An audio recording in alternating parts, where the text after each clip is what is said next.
এখানে বিভিন্ন ধরনের ফুলের গাছ আছে। আল্লাহর রহমতে যেহেতু এবার ফুল ফুটছে সেহেতু আশা করা যায় এই লিচুর গাছ থেকে আমরা ভালো লিচু পাবো। এই হলো আমাদের লিচু বাগান, পুরোটাই তোমাদেরকে দেখাই। এই হ্যালো গাইস, কী অবস্থা তোমাদের? এখনই আমি ঘুম থেকে উঠলাম, 8:40-এর মতো বাজতেছে। রমজান মাস, একটু দেরি হয়ে গেল ঘুম থেকে উঠতে। এখন আমি যাবো হচ্ছে ছাদে যায় না, তোমাদেরকে দুইটা জিনিস দেখাবো। ওকে, লেটস গো। আজ আমি বহুদিন পর ভ্লগস বানাচ্ছি। ছাদে এসে গেলাম, আবহাওয়াটা না অনেক ভালোই লাগতেছে, আর রোদও উঠো। আমি তোমাদেরকে মূলত দেখাইতে আসলাম হচ্ছে আমার ছাদ বাগান, যেটা আমি অনেক দিন ধরে অনেক কষ্ট মষ্ট করে বানাইছি। অ্যান্ড দেখাচ্ছি তোমাদের, দেখো। এই যে দেখো, এইখানে বিভিন্ন ধরনের ফুলের গাছ আছে। আর এইখানে যে টবগুলো দেখতে পাচ্ছ না, এই টবগুলো সব আমি বানাইছি। এখানে মূলত গাছ আছে হচ্ছে এই যে এখানে গাঁদা ফুলের দুইটা গাছ আছে। এই দুইটা গাছ অনেক ভালো ছিল, কিন্তু দেখো ফুলগুলো মারা যাচ্ছে। আর কালকে আমি সুন্দর করে গাছ দুইটা কাটে দিছি। এই গাছটার নাম কি আমি বলতে পারতেছি না। তারপরে এইখানে দেখো একটা পুদিনা পাতার গাছ। তারপরে ফুলের গাছ একটা বিস্কুট ফুল। এখানে দেখো বিস্কুট ফুলটা ফুটছে, মানে আজকেই এটা ফুটছে। আর এখানে গোলাপ ফুল, অনেকগুলো গোলাপ ফুল ফুটছিল, এগুলো কাটে ফাটে দিছি ডালগুলো। তারপরে এই পাশে এই ফুলটাও দেখো অনেক জোস। এই ফুলটাও আছে। আর এখানে আমি গোলাপ ফুলের চারা তৈরি করতেছিলাম, কিন্তু হয়নি এই দুটো। আর এখানে দেখো আমার স্ট্রবেরি গাছটা না অনেক ভালো হয়েছে, দেখো। তারপরে এখানে আছে হচ্ছে একটা লেবুর গাছ। এই যে লেবুর গাছের দেখো এখানে ফুল ফুটতেছে। কিছুদিন আগেই লেবুর গাছটা লাগাইলাম আমি, আর অনেকগুলো ডালপালা ফুটছে দেখো। এইখানেও গাছ আছে। এই দুইটা গাছ আমার না, এই দুটো হচ্ছে জামিলের গাছ। এই হলো আমার ছাদ বাগান। আর আমার কি ইচ্ছা হয় জানো? আমার ইচ্ছা হয় যে এই ছাদের এক কোণে একটা ঘর থাকবে, যেই ঘরে আমি থাকবো।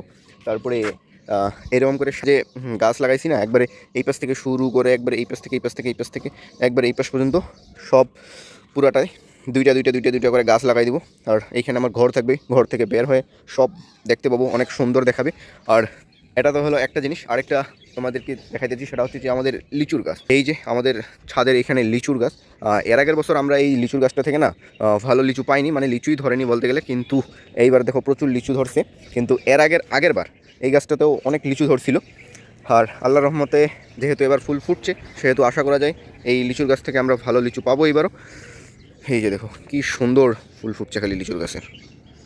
ও, এখন আমি যাবো হচ্ছে আমাদের আরও একটা জমি বাড়িতে, বলদিয়াতে। ওইখানেও অনেক লিচুর গাছ আছে। ওই লিচুর গাছগুলোতেও না অনেকগুলো মোল টোল আসছে। ওইগুলোও একটু দেখে আসি কি কন্ডিশন। আর যাইতাম সাইদকে নিয়ে সহ, কিন্তু সাইদ আজকে ওই কথায় যেন গেছে সকালে। আমাকে বলছিল কালকে যে ওই সকালে পারবে না আসতে। যাই হোক, যাই আমি ঘুরে ফিরে আসি সকাল সকাল ওই দিক থেকেও। আর কালকে চুলগুলো আমি কাটে নিছি, চুলগুলো অনেক বড় হয়ে গেছিলো, আর ভালো লাগতেছিল না।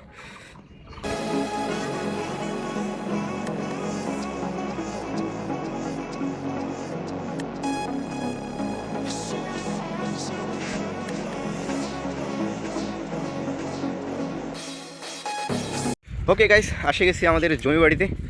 আর কুয়াশা ভাবটাও আছে এখনও। তো যাই, ফটাফট করে দেখে শুনে সব গাছগুলো কি কন্ডিশন দেখে আসি। কয়েকদিন আগেই আসছিলাম, আবারও আসলাম দেখতে। এই হলো আমাদের লিচু বাগান, পুরোটাই তোমাদেরকে দেখাই। এই যে ওইখানে যে ছোটো ছোটো লিচুর গাছগুলো আছে, এইগুলো ফির আমাদের না। আর সব থেকে ভালো মৌল আসছে হচ্ছে এই গাছটাতে, দেখো। আর এই গাছগুলোর অবস্থা মানে মৌল টুল আসেনি। ওই পাশে আরেকটা গাছ আছে, ওই গাছটা তো ভালো মৌল আসছে। আমি ভালো মতো করে সব গাছগুলো এখন ঘুরে ফিরে দেখি কি কন্ডিশন সব গাছগুলোরই। এর আগের বছর সব থেকে বেশি মৌল আসছিল হচ্ছে আমার এই পাশের এই গাছটাতে। কিন্তু তার আগের বছর সব থেকে বেশি মৌল আসছিল বা লিচু ধরছিল হচ্ছে আমার ওই যে দেখো আঙ্গুলের ওইখানে যে বড় গাছটা দেখা যাচ্ছে না, ওই গাছটার। এর আগের বছর ওই গাছটা তো লিচু ধরছিল, কিন্তু অত লিচু ধরেনি।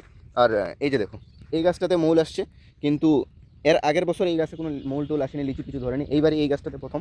আর এই গাছটাতেও মৌল টোল আসতেছে। এই যে দেখো লিচু ধরবে আশা করা যায়। এখন দেখা যাক, আল্লাহ ভরসা শেষমেশ কী হয়। এই গাছটা তো ভাবছিলাম আমি লিচু ধরবে, কিন্তু নতুন পাতা ছাড়ে আর লিচু টিচু নাই। ধরবে এগুলো আস্তে আস্তে, সমস্যা নাই। এই যে দেখো কি সুন্দর মৌল আসছে, মানে ভালো মতো করে যদি লিচু ধরে না, একবারে ঝুমকুটে লিচু ধরবে এই জায়গাটাতে।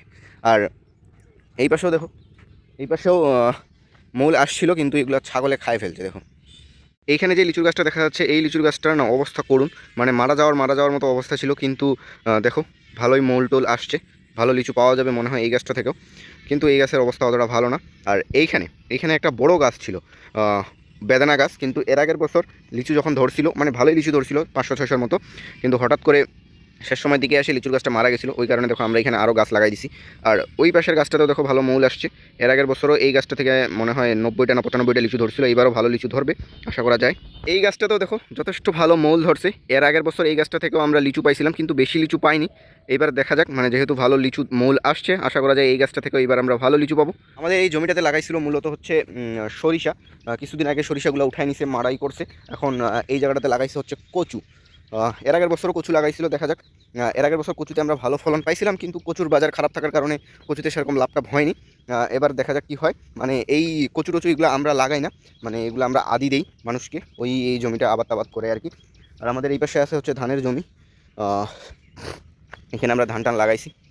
চলে যাই বাসায়, এখানে আর কাজ নেই। আমি ভাবছিলাম যে এই গাছটাতেও ভালো মোলটোল আসবে, কিন্তু এই গাছ আমাকে হতাশা করে দিছে। আমি না প্রচুর মিস করতেছি আমার ওই ভ্লগস চ্যানেলটাতে। এইখানে আমি কত আসতাম, কত আসি ভিডিও বানাইতাম, মানে অনেক বড় স্মৃতি ধ্বংস হয়ে গেছে একবারে। সাদিক আসতো, সাইদ আসতো, জামিল আসতো, আরও আসতো। জামিলকে নিয়ে আসতাম, তারপরে নীরবকেও নিয়ে আসতাম। মানে এখানে কী আর বলবো, মানে বলার ভাষা নেই আমাকে কী পরিমাণ খারাপ লাগতেছে। অনেক স্মৃতি টৃতি সব কিছু একবারে পুরোপুরি ধ্বংস হয়ে গেছে। এই জিনিসটা যখন নিয়ে ভাবি না, তখন ভাই আমার কান্না চলে আসে লিটারেলি। যাক, কী আর করার, যা হওয়ার তো হয়ে গেছে। কপালে যা লিখে রাখছে তা তো হবেই। এখন দেখা যাক সামনে আল্লাহ আমার জন্য কি লিখে রাখছে। ওকে গাইস, আজকে ভিডিও এখানে এন্ড করি। আবার দেখা হচ্ছে নেক্সট ভিডিওতে। তখন তো শুনি যে খেয়াল, okay bye bye, see you next video. Okay bye by.